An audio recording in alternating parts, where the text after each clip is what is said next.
ভাটার অগ্রিম ইট বিক্রয় করা, এই ভাটার অগ্রিম ইট বিক্রয় এর সাথে আরেকটা মাসালা জুড়বে, মাসালা ইস্তেসনা, বায়ুল ইস্তেসনা বলা হয়। ইস্তেসনা তার মানে হলো অর্ডারি মাল।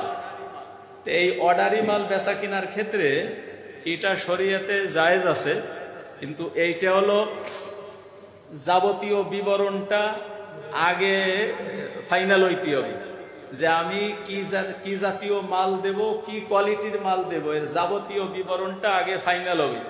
বানানোর পরে যাইয়া আবার ওইটার সাথে হুবাহু মিলাইয়া দেখা হবে। যদি মিল পাওয়া যায় তাহলে বেচা কেনা যায়, আর যদি মিল না পাওয়া যায় তাহলে আগের বেচা কেনার চুক্তি ভঙ্গ।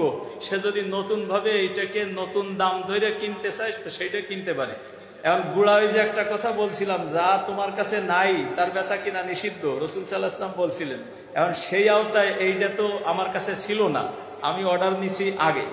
তো এইটার ক্ষেত্রে মাসালা হলো এই যে মালামাল আমি সচরাচর তৈরি করি তার উপকরণও আমার কাছে আছে, তো ওই রকম মালামাল যদি আমি অর্ডার নেই তো যে কোনো সময় আমি ওই মাল বানায় দিতে পারবো। এই ক্ষেত্রে যদিও উপস্থিত ওটা আমার হাতে না, কিন্তু স্বাভাবিকভাবে আমি ওটাকে আবার কইরা মানে বাস্তবে আনায়ন করা এটা আমার দ্বারা সহজ। এই কারণে শরীয়তে ক্ষেত্রে ছাড় দেশে, কাজে অর্ডারই বেচা কিনা ওটা করা যাবে। ঠিক ইটের ব্যবসাটাও তাই, ইটেরও শ্রেণী আছে, এইটা পিকেট, এইটা 1 নম্বর, এইটা 2 নম্বর, এইটা জামা, এইটা আমা, এর শ্রেণী আছে।